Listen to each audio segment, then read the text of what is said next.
বাংলাদেশের খ্যাতনামা পত্রিকা অফিসে প্রথম আলো, ডেইলি স্টার যেভাবে জ্বালিয়ে দেওয়া হয়েছে, পুড়িয়ে দেওয়া হয়েছে, burn down to the ground even, যেটা বলতে চাই, এরকম দৃশ্য সারা বিশ্ব দেখেছে। সেটা আমাদের জন্য লজ্জার জাতি হিসাবে।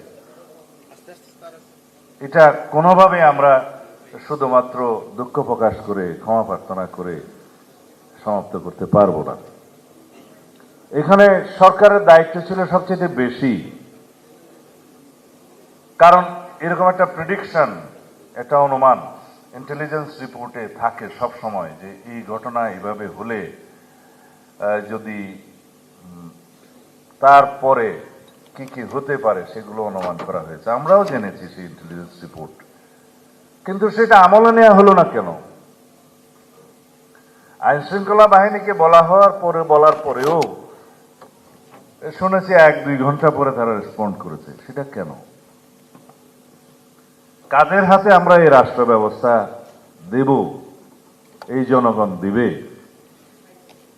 তাদের নির্ধারণ করার জন্য যাদের দায়িত্ব, নিরপেক্ষ নির্বাচন করার জন্য যারা দায়িত্ব নিয়েছেন, তাদের এই জায়গায় ভূমিকাটা প্রশ্নবিদ্ধ।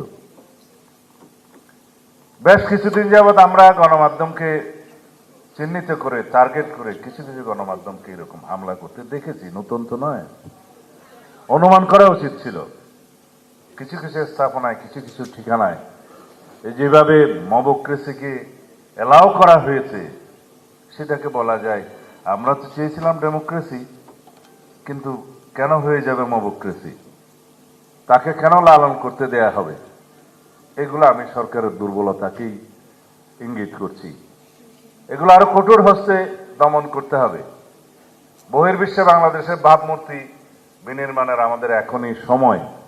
যদি আমরা আগের কালচারে ফেরত যাই, যেখানে স্বৈরশাসকরা, ফেসিস্টরা গণমাধ্যমকে স্বাধীনভাবে কাজ করতে দেয়নি, যেখানে আন্ডার প্রেসার মবক্রেসির মাধ্যমে একই দৃশ্য আমরা আর দেখতে চাই না।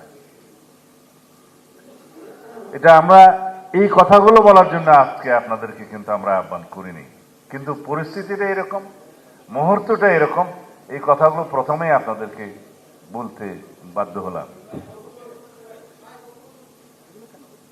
এখন আমাদের বিষয়বস্তুতে আসি।